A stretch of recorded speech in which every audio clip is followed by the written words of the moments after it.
I have the pleasure of speaking with Ella Anders. She is a writer, and she is also one of the biggest Winx fans. And she's going to help us fill in a lot of those gaps that me and Nicole have regarding this property, because we saw only one season of Winx combined, and, only Fate of Winx Saga. So she's going to help us fill in the gaps. So, Ella, thank you for being here.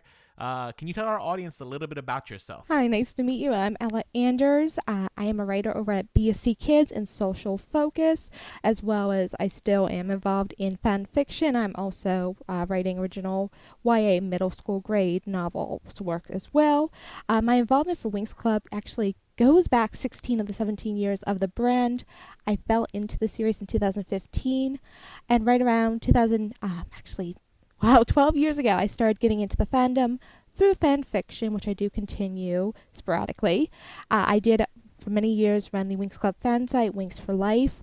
During that duration of time, I was also a staff member on the official Winx Club English-speaking fanzine that was published on the original Winx Club website. I got to beta test a few games for the series as well, and Molly Quinn, who starred in Castle, actually used my fan site to announce her role as Bloom in the Nickelodeon dub of Winx, and I had the honor of actually getting to interview her, and I also got to speak a bit with Liz Gillies about her role as Daphne in that dub as well. Very, very nice. So it goes without saying then, well, would you be okay calling yourself an expert? Like, are you okay with that? There's a couple people I do know personally that know a lot more and have had more hands-on with it, but of the people that are still around and active, I probably have the most. There's still a lot of people from those days when we had the fan sites that know more than I do, just because of different experiences. Yeah, and I was looking at your Twitter and your Instagram, and you have this word, authoress, which I love. Is that like a new word? Is that like just a word that I just never heard of? What's the deal there? It's some. There's a couple other people I know that use the term. It's just a different way to say author.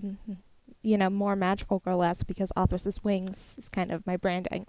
Yeah, no, I heard that term. Well, I saw that term, and I loved it. I think it does sound magical. Yeah, so the reason I asked you to join us on the show, and thank you again, is because Nicole and I, we didn't grow up with this show.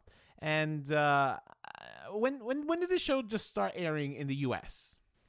2004 is when it first aired. It debuted in Italy in January, and it came stateside around September on the Fox block that I believe was on CW. I caught it on the CW block when that transferred that following year. I thought it was Nickelodeon. Nickelodeon did, but that's a little later in the timeline. There's been got it. 4 different English dubs. So many different actresses have stepped up into the mic to voice the characters we know today. So there's a lot to the history. Yep. See, there you go. I didn't even know that. So let's talk a little bit about those characters, right? So can you summarize these characters? I know we start off with Bloom, we have Stella, we have Musa, Flora, and then eventually we're going to have Aisha. So I don't know. Well, how would you describe these girls? How would you describe these characters? I guess it also really depends on when specifically you're talking in time. If you're speaking the entire broad range of the series, or with them basically in the original era, which was the first 3 seasons and the first film, Secret of the Lost Kingdom, the second era, the Nick era, and the current Rainbow What Are You Doing era. In general, Bloom is supposed to be the normal, everyday girl who basically gets her dream of being a fairy, but of course, as she starts to learn, there's a lot more to it. She is very stubborn, she's very headstrong, she does easily kind of falter in the way of heavy conflict and run away, but at the end of the day, she has these very strong ideals that she doesn't really back down for, and even if she does something stupid, she normally comes to terms with it, or hopefully most of the time someone else will be there for her. She is the heart of the group in the sense that she's the reason it came together. And I think she would also be, there's always a character that's always like, that she's experiencing the same feelings as the audience, right? So this is Bloom. She is the outsider, and right. I think she serves wonderfully as that. So that's Bloom, and she's also the redhead. So yeah, and Stella's the other one that I remember really well. She was the one that that Bloom saves in the pilot. Right. Stella is the easiest way to just summarize her. She is the bubbly blonde princess who is very outgoing, very into fashion. But one of the things I really loved about Stella's always been one of my favorite characters in this series. She is almost always overcompensating things. She is always caring about what people think of her because she did have a broken family home situation and she is bearing the scars of her parents' divorce and the weight that kind of put on her because it was never something that could be really addressed because she's royalty and it's not as cut and dry as it would be for an ordinary person going through it, especially when someone is so public as Stella. She gave me she gave me a lot of Britney Spears energy when I was watching it. That's just me. So next is Musa, and she is the musically inclined fairy. How does that work out for the fairies? In the original series, obviously it differs in fate. Each of the girls have very different powers, but in the world of that Winx, you can draw your power from anything. She was originally the fairy of music. She has this love for music and this incredible talent. She is very vocally gifted. She has this array of instruments she can play perfectly, and she comes from both parents were musicians. Her mother did tragically die, unfortunately, due to their financial situation, where they could not provide the means for her care, and she passed away. Because of that, her father really has kind of tried to steer her away from that path, although that's what she wants. Basically, out of, this is what happened to me, I don't want it to happen to you. That is a big conflict we see a lot of in the second season of the original series, and it kind of circles back in a roundabout way in season 4. She's Musa, a lot of what she does comes from music. She's a little bit more no-nonsense, but again, she has a heart of gold, and she has her own set of drama and issues that she tries to help everyone through. Oh, interesting. That's some heavy stuff for a kid's show. I guess that's a good thing, right? Expose kids to some heavy stuff early in their age. But all right, next we have Tekna. She is the technology fairy, and I love the way they name these fairies. Right, like it makes it so easy to connect the power to the fairy, to the name, right? Like Tekna, technology, Musa, music. So, well, what do we know about Tekna? Yes, Tekna is and always will be my absolute favorite. She is this very cut and dry, black and white, logical by the books character. At first, she hails from a realm called Zenith, which is very technology based. Basically, the sci-fi technological world in the future that you can imagine is Zenith. She draws her power from technology, and because just the culture of her world isn't very emotional connection based. For the longest time, she struggles with relationships and understanding people because it's very cut and dry for her. That's a huge point of conflict that she does work through, and she gets better over the time. She is the logical, more strategist of the team, and of course, anything with technology falls on her. Got it. And just out of curiosity, how much more advanced is the technology found in Zenith compared to the technology found in our world, right? Because, they have magic. Is that fair? It's actually the entire magic dimension. Flying cars is the norm, holograms, just basically what someone in the early 2000s would think maybe what 2020 would look like is my best guess. Got it. Okay. All right. And last, who I actually don't get to see because she's not in the first season, that's Aisha. She will show up in the season 2, but she is in Fate, a Winx Saga. So she is a water fairy or fairy of the waves. And let's tell me a little bit about her. Her title fluctuates honestly based on the dub that you are watching. Sometimes it's known as Morphix, which is this liquid watery energy. Sometimes it's Fairy of Tide. Sometimes it's Fairy of Liquids. It really depends on what dub you're watching. And also, if you know the original 4Kids dub, that was the primary English dub released globally, she was also known as Layla. She is the strong, independent, no-nonsense athletic character who also has a very basically complicated childhood. She is the daughter and heir to the realm of Andros, which is, of course, a water realm. And because she is the sole heir, her parents have very high expectations of her, very demanding of what she had to do, and this idea she had to be a very traditional, proper princess. You can't do this, you have to do this. And because of that, she spent much of her childhood isolated. She has trouble making friends. She is very rebellious because she doesn't want to conform to this idea I have to be this basically perfect princess. I want to be adventurous. And that's so much of her conflict is being the traditional role in a way that her parents want versus what she wants. And that kind of comes up in the third season when the subject of arranged marriage is broached. And how many of these girls are princesses, right? Like I know Stella is a royal, but how many, like out of all 5 of them, or 6, I guess, how many of these girls are royalty? Bloom, as she finds out, is the Princess of Domino, a long-fallen kingdom. Stella is the Princess of Solaria, and Aisha is the Princess of Andros. Flora, who is Terra, that whole thing. Right. Her, Musa, and Techna are all commoners, although for some reason the 4Kids dub, they made Musa a royal, but they never touched on it. They just said she was, and that was it. Oh, just hinted. Okay. I guess that's a problem with dubbing, right? Things get lost in translation. Mm-hmm. All right. So tell me a little bit about this world. I know that this show takes place mostly at Althea College. College, right? It's a college, not a high school. Or is it a high school? College? What is it? It's obviously you're going from a series that is made and directed in Italy, so it's based on what they would call college. For us North Americans, we would say high school, more or less. The last 3 years of the education before you go off to college or university, depending on your mileage.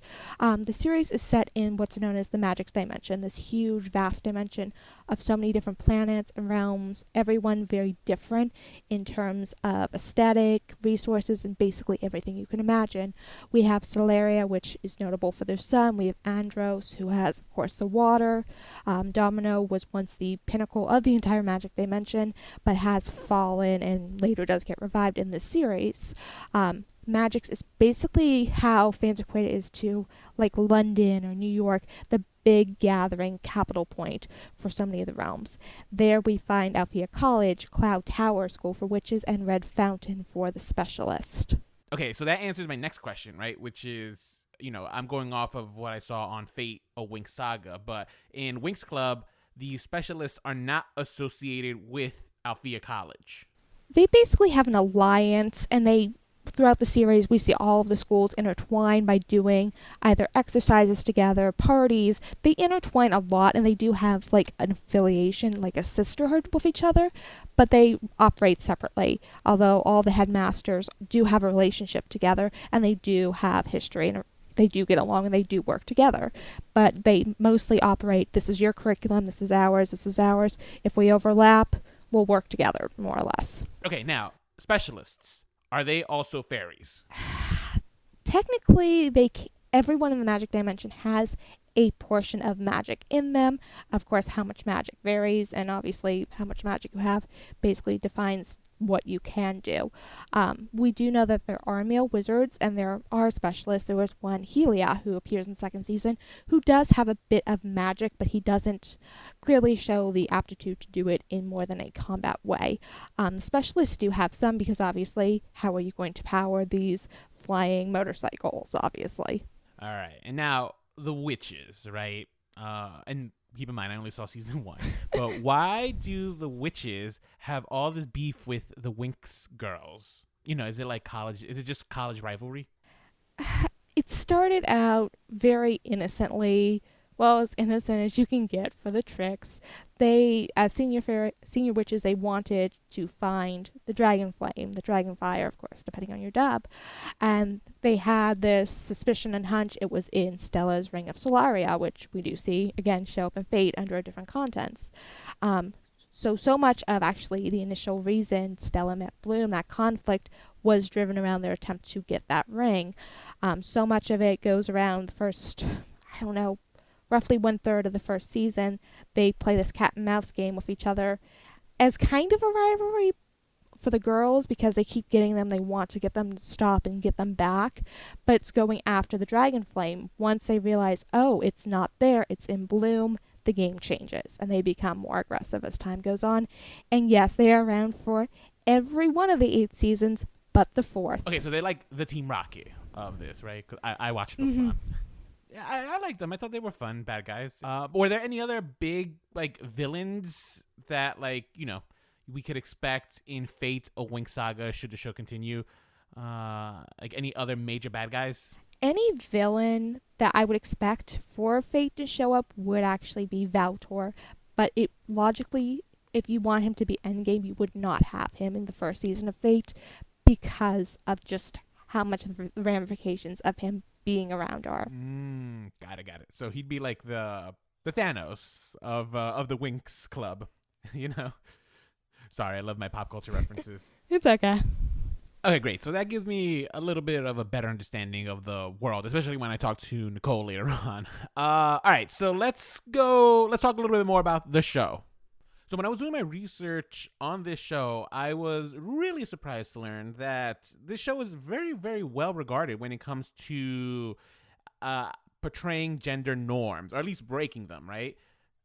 And I didn't grow up with this show, right? I thought it was sexist. I thought it was going to be just a show about the male gaze. These girls are dressed up like Pop-Tarts, so I figured what value could this show possibly have? But then, as I'm watching it, I'm surprised to see that this is a show that's very, very much about friendship, and you pointed that out in your article. Yeah. I don't know, what kind of, do you think this show itself has like a feminist message? What do you think? Right. Obviously, when I first got into Winx, I was towards the end of the demographic of what they were skewing for. And I was the girl who watched Darkwing Duck, DuckTales, Buzz Lightyear Star Command. I liked the action shows, and this was something I wouldn't gear towards, but I got invested in. And that honestly would say a lot right there. You have someone who likes more of the action, more male-dominated shows be drawn into this, and then the entire magical girl genre is a side effect.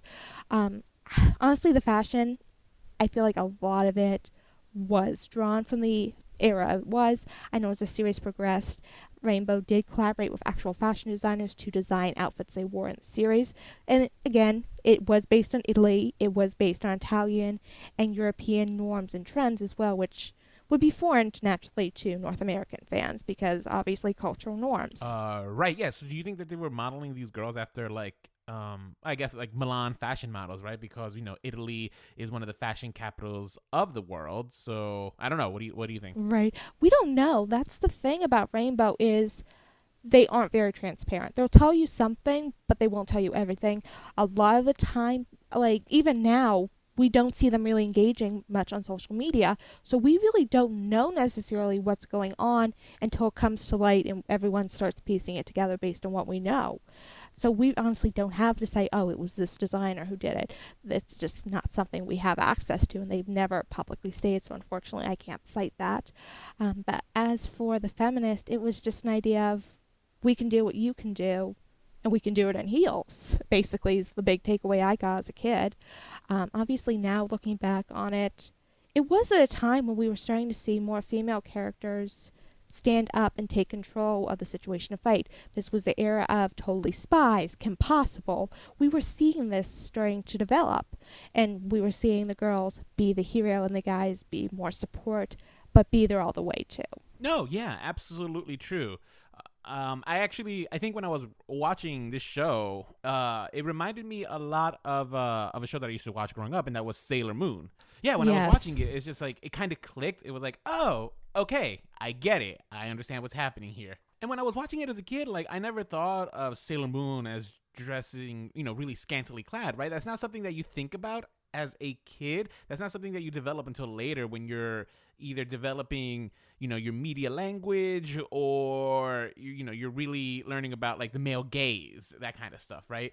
But I saw it in like the transformation scenes, and there's just like this appeal of girls just kicking ass, right? That I think I understand its popularity.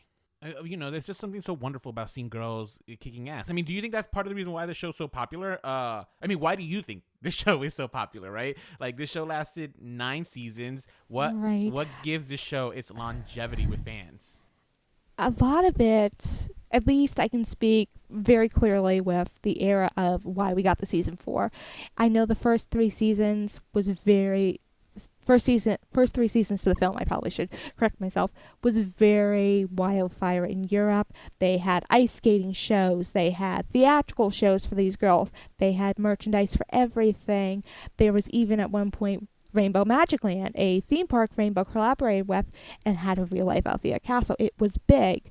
And I do think to some extent, because this was, Rainbow is a small company, it's not Disney, they seen that and they continue to build on it. It took a few years after the first film released, did Rainbow decide we're going to come back and do a 4th season.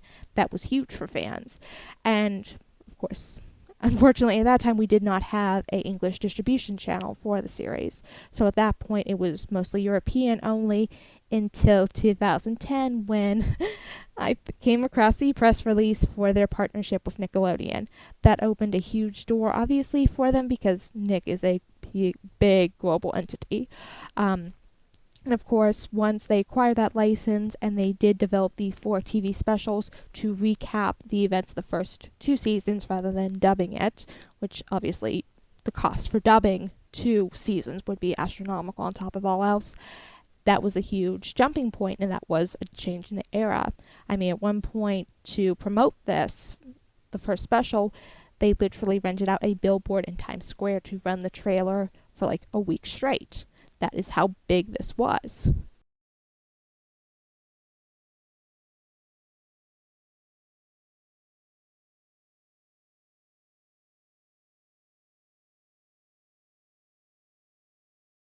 I think so much of what made it stand out was at the time we didn't necessarily. Obviously, anime has become a lot bigger over the years, but we didn't have that influence of the idea of the magical girl market. Sailor Moon, she had been dubbed, she'd been released in the 90s, but we never really seen a magical girl series in the West, North America, Europe, really stand out. We had seen which does have popularity, but it was never really given the chance to grow. We didn't really see another more magical girl series come along until you could almost say My Little Pony, Friendship is Magic, and of course Miraculous Ladybug, which is kind of where we've seen the Western magical girl market expand.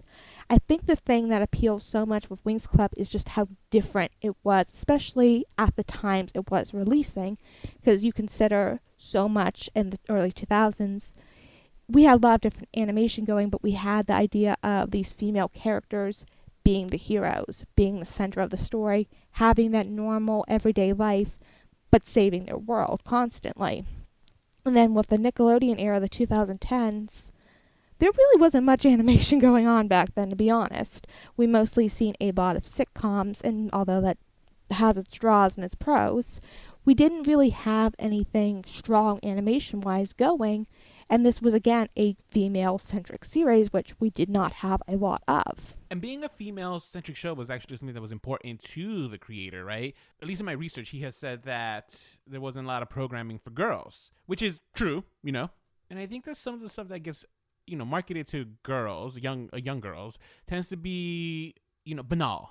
Which I don't. Okay, I take it back. That's not really fair for me to say as a guy, right? Because I'm obviously not gonna have the same interests as a girl, so I can't. That's not fair. But I feel like a lot of the times the programming that gets like marketed to girls though tends to be like very consumeristic, and glittery, shiny, sparkly, that kind of stuff. I don't know, but it's not action oriented stuff, right? And so here comes this show. It's blending action with some magic and like also fashion. I mean, do you think that has something to do with its broad appeal? I mean, all right, is this show like, is the fan base mostly women, or is it mostly men? Like, what is it? Just looking back at what I've seen over the years, I do see it mostly being female because again, what female characters did we have until like the 2000 era. That's when we've really seen it. Otherwise, it was more secondary characters. Though you did have, a few really strong female-centric series, it wasn't something you necessarily had the relatability and the attachment to. I mean, we go on a journey with Bloom these first 3 seasons, and we go through all the emotions with her. That creates an emotional bond with us and the characters. And that's obviously when you have an emotional bond and you care about that character, that's going to have a lot of weight to it. Yeah, sometimes it's mind-boggling to think that like this show like caught like wildfire out there in Europe.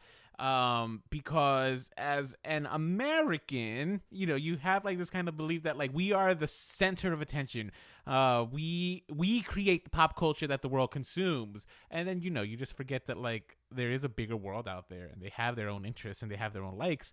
I find that it's interesting, right? Like there is this egocentrism that comes with American pop culture that we think it all revolves around us, but sometimes a show like this comes around and boom, it catches like wildfire here. Or does it? Did the show catch as much steam here as it did in Europe? I think the most steam, because this is where I'm seeing even now so many people saying, is from the 4Kids era. Although Nickelodeon did a good job initially marketing and really promoting as much as they possibly could with those specials, the marketing teetered out as the series progressed on their channel. Following those 2 specials, recapping the first 2 seasons, season 3 and 4 were kind of burned through, and they were placed at very poor time slots that made it hard for people to watch. And obviously then we didn't have the streaming options. If you didn't have a DVR, you didn't have the ability to watch it live, you would be missing that content. And as the series continued, they did market season 5 pretty well, but as the series continued, they started marketing it less. They started treating it worse, to the point that season 7, which is the last season that has aired on the network, performed so badly they moved it to Nick Jr. and just let it die there. And season 6 had mostly online premiere only episodes for the new episodes, and I don't even remember if they aired them on the main network. As time went on, they treated it worse because maybe they were expecting better views, but they at the same time weren't giving it a fair chance, because again, how many times a day was SpongeBob on? Okay, so that brings up another good point, right? When it got moved to Nick Jr. Prior to that, the show was always skewed or like kind of aimed towards like tweens and teens, right? Right. But as the show progressed, they started, skewing for a younger and younger audience. And at least that's just what I took away from your article. So, I don't know, can you elaborate? Yes. What happened was the original intent was the series was for tweens. That was the demo when the series started, and that was the demo they had for the original arc, which is the first season to the first film. And that is predominantly what you got. Although you did, of course, you get younger viewers. That's to be expected. You get older viewers. With season 4, it kind of felt like it was a continuation, so the marketing and the tone did not necessarily feel like it was going for a different demographic. We see the girls mature, we see them leave Althea, we see them in basically a post-grad life. I have to figure out a job. This is what it's like not being in school. We see them start to mature and deal with things that anyone out of school would be dealing with, on top of the magic and everything they have to deal with. Season 5 is when it definitely did change, because this is when it was co-developed with Nickelodeon, who also bought 30% stake in Rainbow, and they still own that stake. They put on their writers from their properties onto this to write, and most of them were credited with Nick Jr. properties. They were not used to writing older, and they were starting to say, okay, we're not getting the stats and the demos for this audience, we're going to skew younger. So as we've seen with season 5, we've seen it slowly go down. In season 7, you could tell it was written for a notably younger audience, even season 5. And season 8 has been a light reboot, mostly the second if you would consider the Nick era from season 5 to 7 rebooted. Season 8 was largely changed under the, I hate this argument so much, the idea that kids aren't watching animation and the only ones that are the preschool demo. And the series was moved from Rai 2 to Rai Yo-Yo in Italy, the channel, which is for a preschool demographic. And because Whatever happened with that, obviously, again, Rainbow was not transparent. We will never know this. Because of that change, they had to change the way they conducted the series. They changed the art style to make them look, honestly, like very creepy Barbie dolls. If you've ever actually seen the dolls they've made to go with this, you would have nightmares. They changed the art style. They changed the tone. They continued to de-age the girls because what happened with Nick is instead of letting them be, the 20-somethings they would be at this point, they were somehow magically teenagers again and students at Althea. Oh, interesting. So they regressed in age. That's interesting. But was that explained in the show, or did it just happen like magically? No, it's just all of a sudden they're 16 forever. And the big problem with that lies is as they continue to de-age, I don't know. Obviously, again, we don't know the stats. We never will of how the performance of the series has been going domestically and internationally, with how that's been going and how that's been benefiting them or not. But as with that change, you've still had older fans there. They didn't leave just because it got younger, and Rainbow's almost taken this approach where it's not for you. It's not for you. And basically alienating older fans. Because there is a way you can make a preschool show enjoyable for an older audience. You don't have to talk down to your audience, and that's just offensive. You can talk about things that are a little heavier, but you're going to have to change your approach. You don't have to dumb down your content, which is what Rainbow's been doing. And again, this is why Rainbow has gotten the flack for Season 8 to the point they cannot post on their social media with something for Season 8 because they will get backlash. It is the only season in the entire franchise that actually did not receive a Blu-ray release or DVD release in Italy. They do not mention it. It does not exist anywhere. They don't use the art. It is that badly slammed. Wow. Yeah. I always find it so interesting, right? When the fandom has like a visceral reaction to, decisions made by the executives and stuff. And I was just talking about this last week with our guest. We were talking about Animaniacs. And I think one of the takeaways from that episode was like this disconnect that there is between the executives who make these decisions for the show when it comes to programming and the actual creator artists, right? There's usually like a big disconnect there, and oftentimes it's the executives that don't understand the fans. But for this decision right here for Winx Club, do you put the onus on the creator, who is Eugenio Straffi? Yeah, Yes. so like, is the onus on him or is it on the executives? So what do you think? Eugenio Straffi is the CEO and owner of Rainbow. Everything that happens, basically he has to sign the pen for. The trouble with Season 8 is it was released for the 15th anniversary of the franchise. 15th anniversaries, brands go all out. They want nostalgia. Winx wanted that. So they were going to bring back fan favorite transformations from previous seasons. Mind you, canonically, the girls can't access a form they previously had once they unlock a new one. They brought back Sirenix, Butterflix, which was a previous incarnation season they had, and Enchantix. Enchantix is the absolute fan favorite for the fandom. They not only brought it back, but they also redesigned it. And again, with this mentality, this isn't for you. Why are you expecting this nostalgia and these younger fans who are preschool age to feel nostalgia and get excited that you brought back the fan favorite villain Valtor and you brought back this transformation that everyone loves? It doesn't add up. Okay, yeah. So for this example, you cannot make the claim that the executive and the creator are separate because they are the same. Right, and we don't know names, and at this point, if that artist probably didn't have a choice in the matter, so why blame them? No, well, that's fair. All right. I kind of want to move in to Fate, a Winx Saga, because reading a lot of the reviews online, this is and my own gut reaction, and even from my husband. He's very forgiving of like supernatural teen dramas. This show just did not hit us in the right spots, I happen to know that the creator, Eugenio Straffi, he had always wanted to create a live action version of this property. And I happen to know myself as a creator, like if I do like writing or if I plan something that's not live action, I think as a creator, specifically me because I'm a filmmaker, but my goal is, and I think this is the mecca for a lot of creators, right, to see their stuff in a live action format, whether that be a movie. I think movie was the goal a long time ago, but now I think the goal is like a TV show. And sometimes depending on what network or who picks it up gives it a little more prestige, right? Like HBO picking up Watchmen, that's like prestigious right there, right? I think HBO is like the golden standard that you want to get your show adapted by. But fans, right? Let's talk about the fans. Were fans anxious to get a live action version of Winx Club? Again, that really depends on who you ask. There are fans that have wanted it, and it's every right to want it.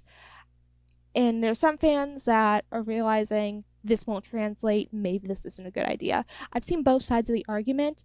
Personally, I have sided with I don't think it's going to translate well, because sometimes based on the media that you are starting with, you're not going to be able to translate things the way you want. What you do in animation, you can't physically do because of limitations in live action format. Okay, what about you? Like, did you want one? I just wanted the series writing to get better, but at this point, I've given up. Oh, man. Okay, well, I guess that takes us right into Fate, a Winx Saga. I actually think I have a lot more here that I could bounce off with you because I saw this show like 1.5 times. My husband was watching it first, and then I caught a lot of it with him, and then I rewatched some of it for the podcast just to see if I just missed anything. And all right, so as a fan, what were your initial reactions to Fate, a Winx Saga? I feel like I mentioned this in my article, but I feel like I have to throw this up just for transparency. I did see leaks before they started filming, so I was aware of the direction they were taking. Mm-hmm. Although in interviews they say edgy, dark. That's up for interpretation. What I can think is edgy and dark is not what you're going to think is edgy and dark. Absolutely. So I was aware of the direction they were doing, and all I could think was, oh, someone help us. Okay. My overall interpretation was, I don't know if you've seen this, the Gem and the Holograms live action film that came out like 2005. No, I never saw it. My husband is a fan, though, of the show. But no, I've never seen it. But he also did not want to see Gem and the Holograms because we saw the trailer and it was very much like, what? This is not Gem and the Holograms. Right. You know? So basically, because this does make a valid point for my argument, so I'm going to quickly recon this. Obviously, Gem and the Holograms, huge cult following series from the 80s. Rightfully so. It's fantastic. If you have the chance to watch it and you want something campy, go for it. But basically, they did a live action film for it. It was Gem and the Holograms in name only, and they just threw in plot points like, oh, synergy and the Gem Star earrings. It wasn't Gem. Nothing about it was Gem except the names and like a handful of things. It was just a way to get it produced.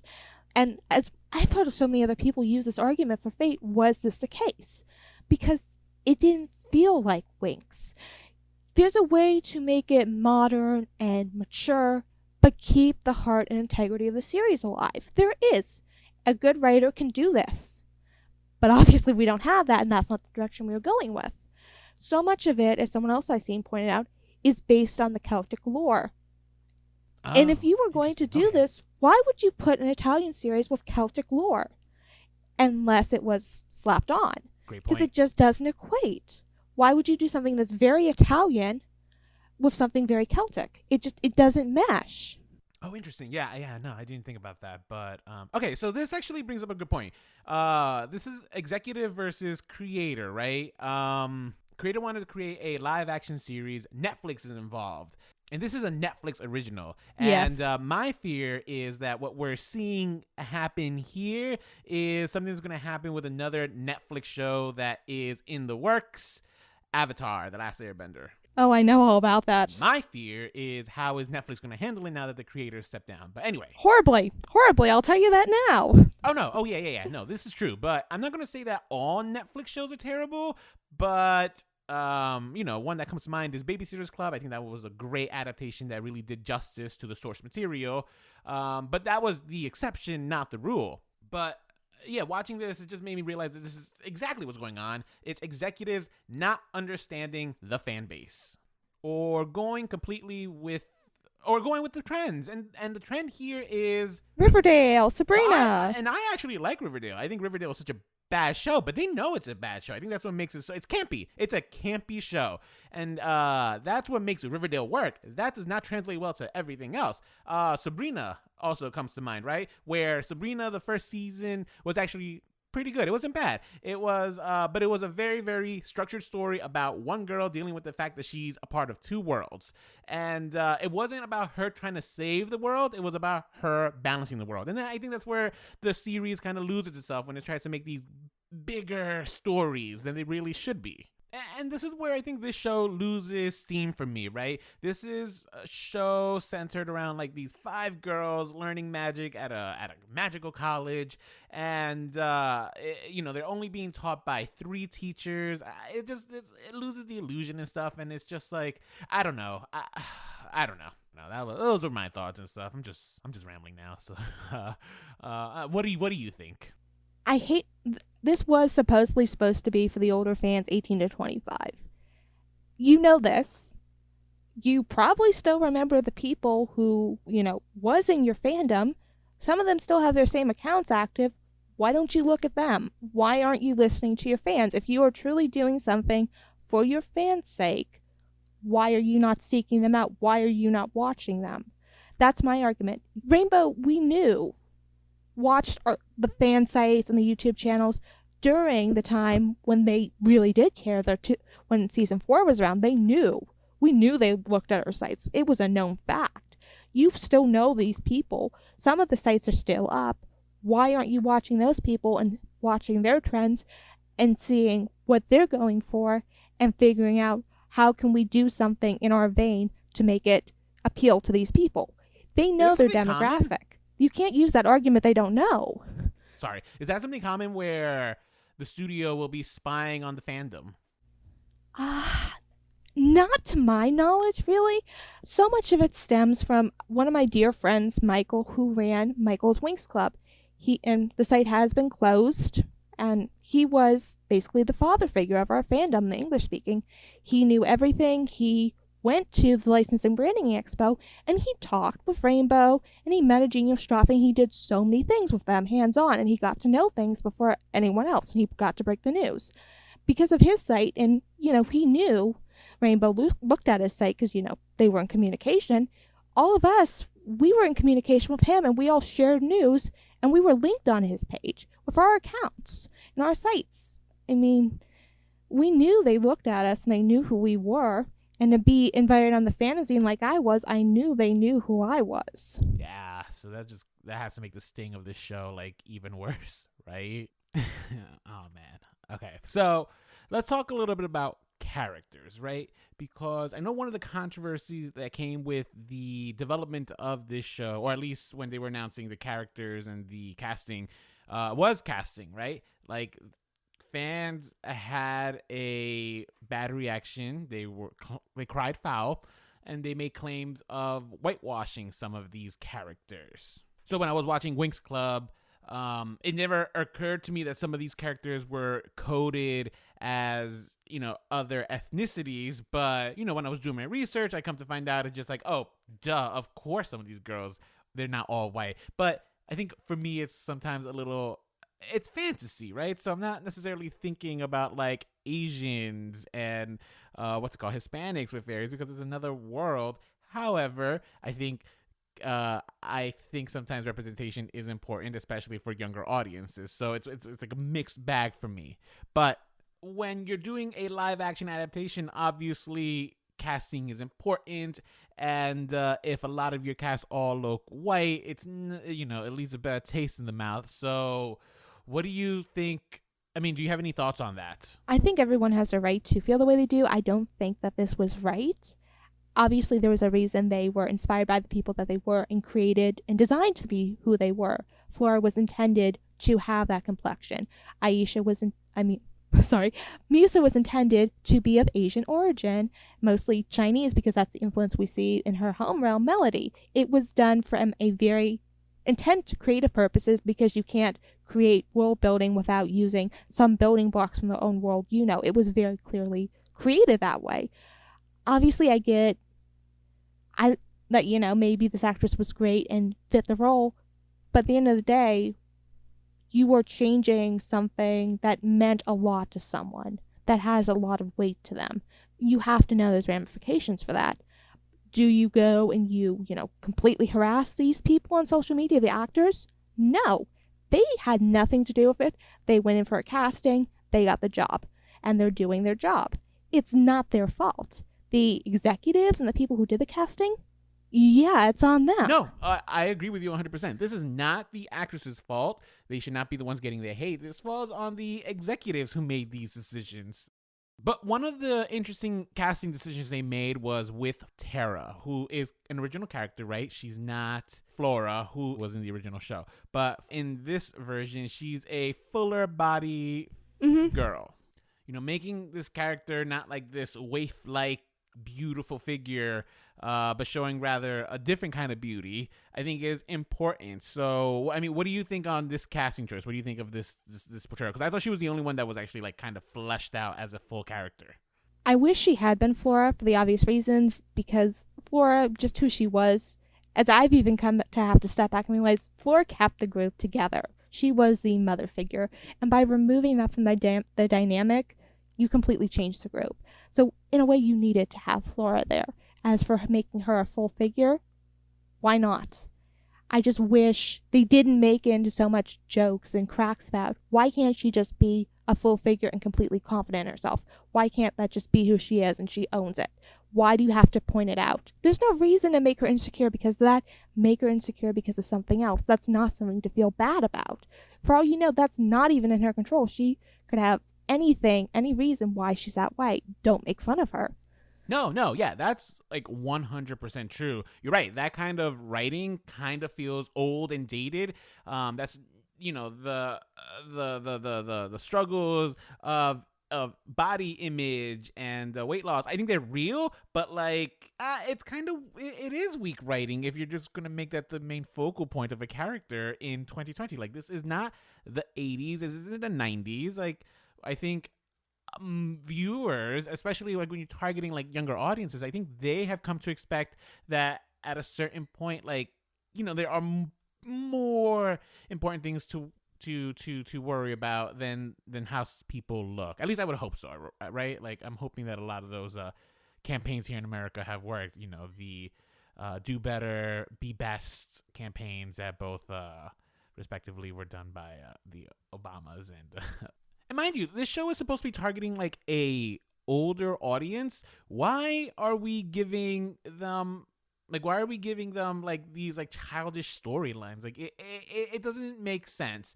And it's a shame because like I think, like I said, I think she was the most fleshed out character. I think she was one of the only characters that I liked consistently throughout the show.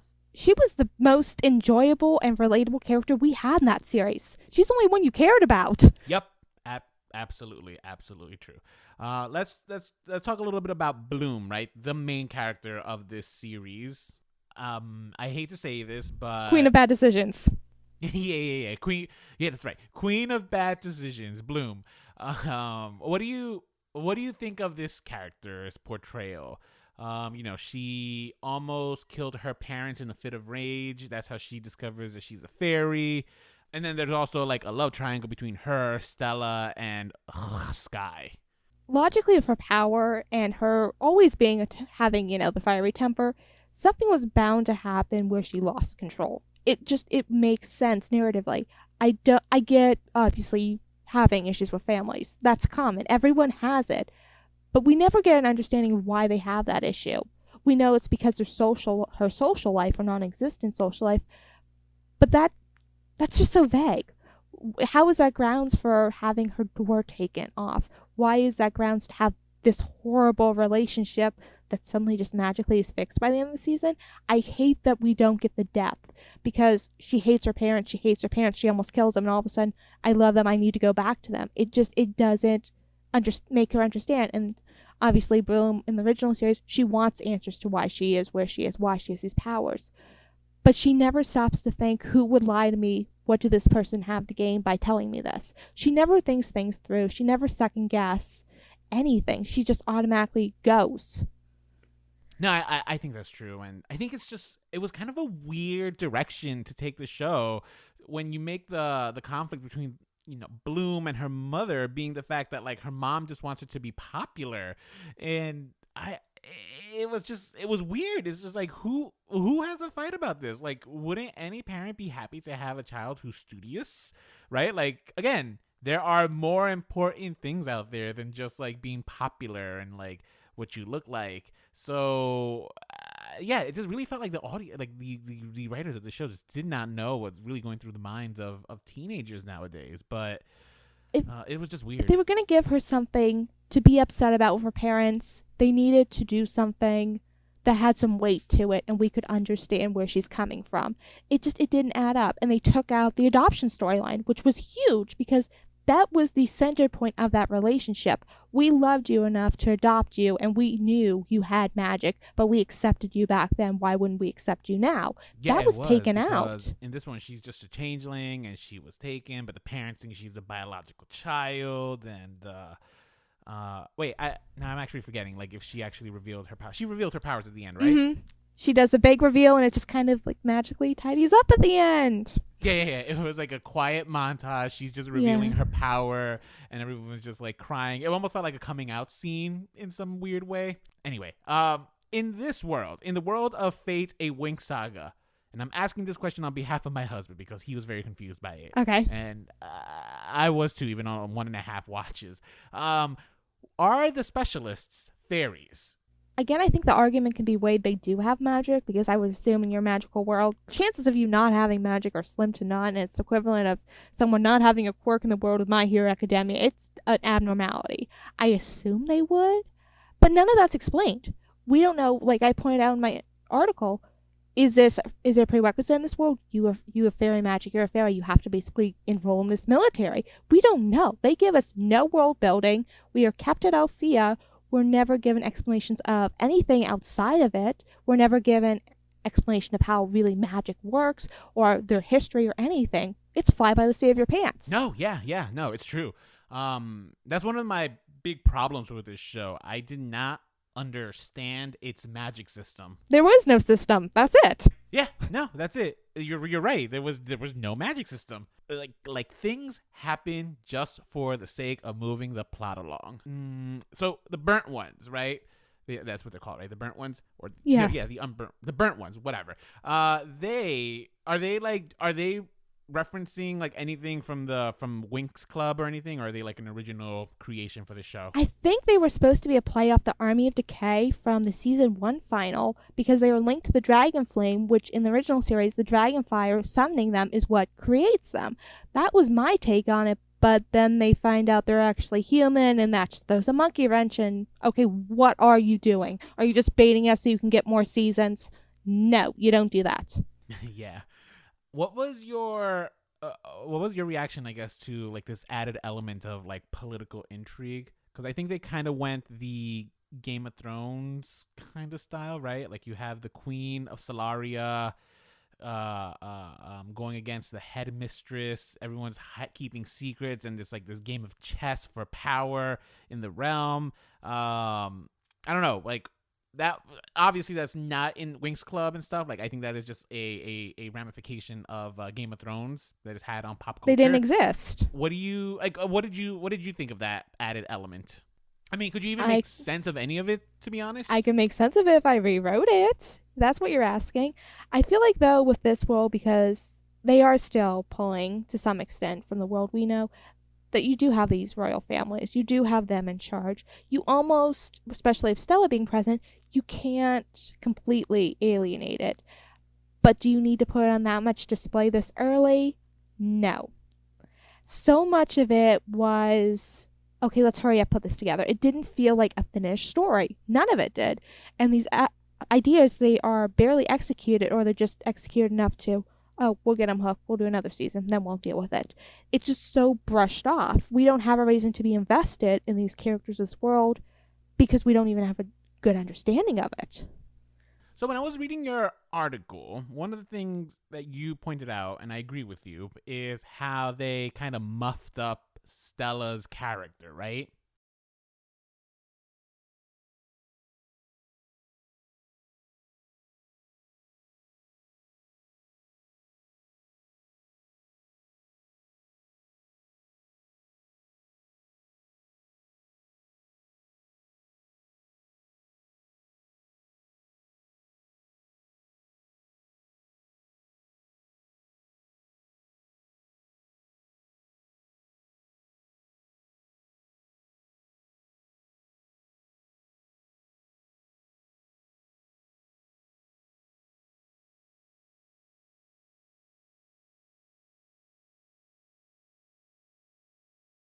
They destroyed it. I agree. Like when you're watching her in the original one, she is lively. She is fun, even. She's all over the place. She's this ball of energy that's infectious, and she makes you feel good about yourself and have this positive energy. Here, but no, she's basically when running we're a watching morgue. her here in Fatal Winx Saga, she's like not boy crazy. She's like boy needy. Like her dependency on Sky was just so annoying and almost like just talk about the opposite of the original character. I almost feel bad for Sky, and I hate Sky.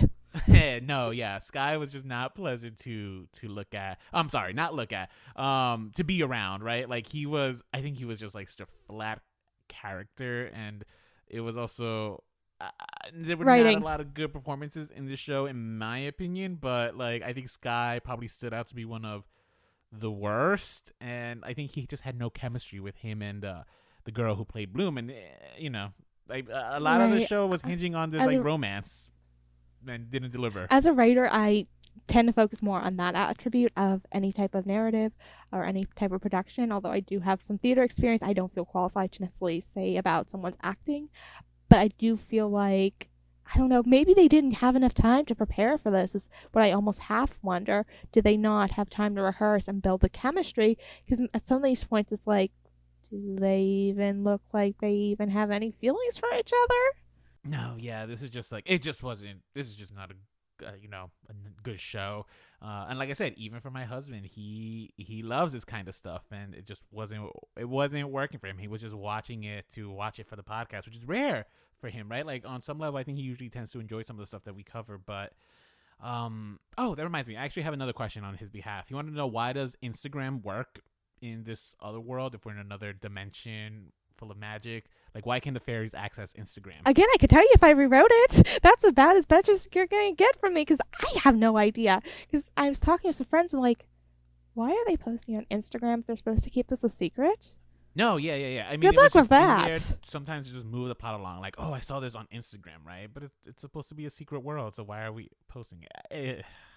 I don't know. Magic, I guess. Right. Which actually, so that's actually one of the storylines for, at least one of the plot points for one of the other characters that I really wanted to talk about, which was Dane. Yes. Who I think he is an original creation for this show. Yeah. And he is representative of the only LGBTQ member of this show. He has a crush on Riven. Yes. And talk about a disservice here. Like, this is a character that storyline went nowhere. It went nowhere.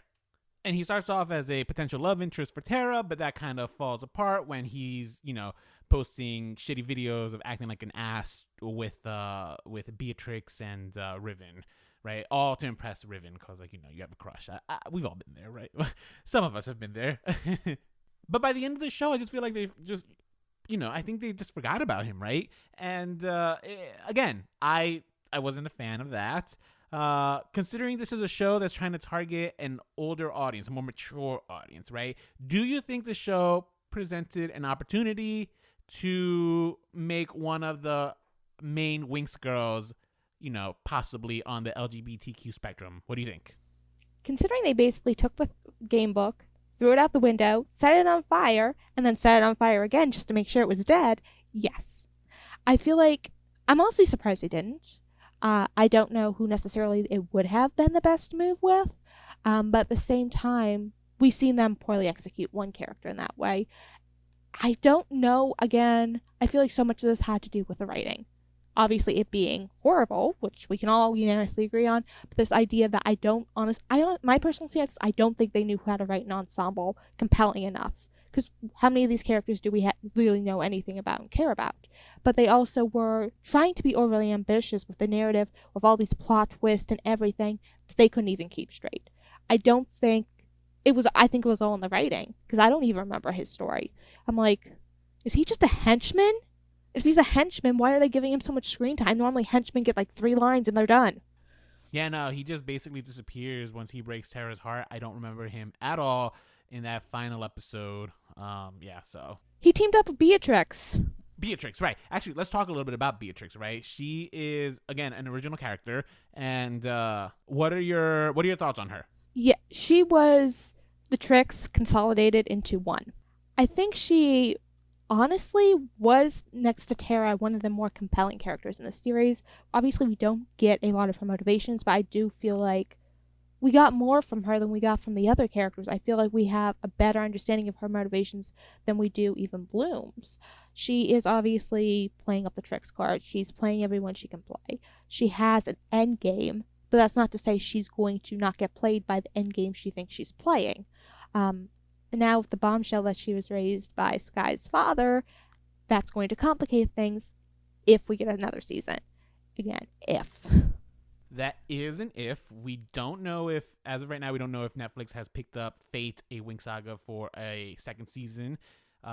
Typically speaking, like, Netflix does give their shows 2 seasons to prove themselves, but I think this one has had just such a negative reaction, both critically and with the fans, that it just might not. It might just be a 1-season thing. The script's already written. They wrote it. It's just a matter of, are they going to fund it? Are they going to film it? And if they do, when? And will there still be an interest at that point, given the circumstances? Yeah, no, this has not been a very well received, critically well received show, and like I said, the fandom hasn't been very responsive to it. I have not seen one person outside the fandom say anything decent about besides meh. Yeah, and speaking of the fandom, like, any YouTube video I found where it's a fan reacting to Winx Club, it's been, I think the reaction is usually very much like, or ugh. You know, nothing positive in my opinion. But what do you think? Do you think it deserves a season 2? Do you even want it to have a season 2, or do you want to just like forget about it and start over? I know so much of the positive feedback that we are seeing for it, and the only source of it is from fans who, I know they're going to go at me for this because I know they already have already. At this point, it doesn't matter. They just want new content. They have such nostalgia for this, they can't or won't see the flaws with it and the shortcomings. Everyone gets it. I get it sometimes for DuckTales, but have someone, Damon from BSC Kids, my editor, he checks me in with it, which is so important to have. You can't just walk in, pure nostalgia, this is wonderful, this is great. Nothing's great, nothing's perfect. Writing can always be improved. You're always supposed to be progressing forward. There's no such thing as a perfect story. There's no such thing as a perfect character. You shouldn't be thinking that. You should always strive for more. And that's so much where the positive response is coming. And of course, anyone who, even someone like me who does have, that huge background with this fandom, the series, and obviously I do review content as, part of what I do, I see, okay, this is what it is, this is what it is. You have people who aren't fans who have invested so much themselves and saying, no, this is bad, this shouldn't have been made, this isn't Winx. And you have even outsiders saying, I don't know what I just watched. I don't know this property. It was a mess. Why was this a thing? You have people of varying levels of exposure and how much they actually are invested into this brand saying different things. But you do have a majority saying, what is this? This was uninspired. It was uncreative. You have that criticism. But at the same time, this show has been the #1 series trending in Netflix globally for about a week now, which nobody understands. Yeah, I mean, I still can't fathom how, that's my reaction, right, when I was watching these shows. Like, this show has been, I think, #1 for like 2 weeks almost since it premiered, and I don't know if just people starved for content or if they're just watching it, going through the motions. I don't know. That's what I think it is the fatigue that people are having for new content, and it's a fantasy, so it is escapism. So the current circumstance, as bad as it sounds, and I'm very well aware of it, it benefited this property tremendously. Given the circumstances, this succeeded in those conditions. I do have one more question, probably one more question, maybe another one, but there's an important question.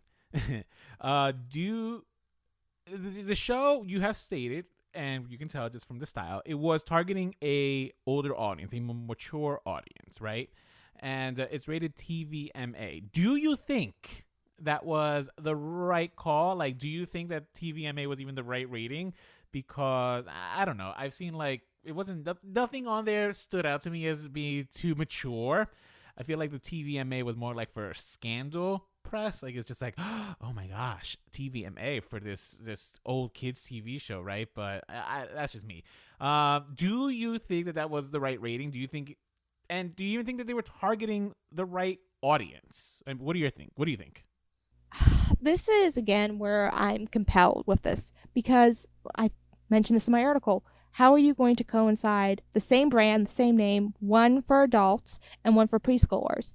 I feel like to some extent they had to do that because how is a little girl who said just got finished watching the last season of Winx go on her mother's Netflix account, say Winx, and just start playing it? I can see that happening. I have called that. And if it doesn't happen, I will be grateful because I don't want a young child seeing something that I wouldn't feel comfortable putting a young child I know into the seat of viewership for in that regard. So I think that had a lot to do with it. As if what they were aiming for, Rainbow, they aren't transparent, but at the same time, if you watch them enough and you've been involved enough, you can call their game. That's the thing. I think they wanted to get the older fans back because the older fans had the brand loyalty, which is huge, and they also have the more disposable income if they want to do things like a Hot Topic range and like all these other things that you see so many Netflix series doing to get additional revenue. I feel like that had to do with it, but at the same time, I have a friend who, like 40-something-year-old stepfather, watched the entire thing with her and loved it. We have people who are so far out of the demographic that are into it. Yet again, like the original series, it's again, Rainbow, what are you going to do? You attracted this audience too, or are you going to treat them the same as you treated me and my friends? So that's going to bring you up to my final question, right? And that's the one that we usually do ask our guests, and I'm kind of bummed out Nicole's not here to ask it with me, but, you know, I'm going to record with her later. Hopefully we'll answer the question. But as a fan of Winx Club, do you think Fate, a Winx Saga, was needed?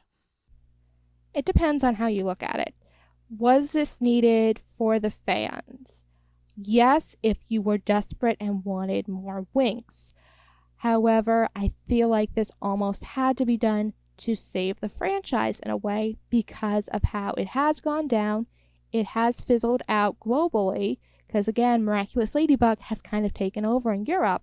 It needed something to try and bring life into a brand and try and get people to care and make it relevant again when it honestly just needs to end. Did Rainbow need this? Yes. Will it work for them long term? We don't know. Personally, I'm at the point where I feel like Rainbow needs to realize we've milked this cow enough. We don't need this. Fate, we don't need. Again, you could easily swap things out for anything, and it could be an original series, and it probably would have performed better and not had the issues that it has because it is Winx. Do you, as a fan, like, do you see yourself like maybe wanting like an ending to Winx Saga? Like, if not for this version, right, the new Netflix show, maybe for the original one, like something to wrap it all up and give you guys an ending, close that book finally. I feel like at this point, Winx is in the loop with SpongeBob where it's not going to end. I think any chance of us having a ending at this point, in addition to what we currently have, is non-existent. I just feel like it's off the table at this point. Yeah, and that there is the state of media in 2021. And yeah, just executives and creators just, you know, milking that cow until it is completely dry. And you feel bad for the cows. And, you know, doing this podcast for about 2.5 years now at this point, like that's one of the big takeaways I've had on this show is that a lot of times executives and they're relying on the name recognition to make a show or a movie successful. You know, this did not need to be related to Winx Saga. This could have been entirely its own different thing. And, you know, maybe then people like us, we probably would have been a little less harsh and we would have given it a fair chance with a clear, open mind, you know?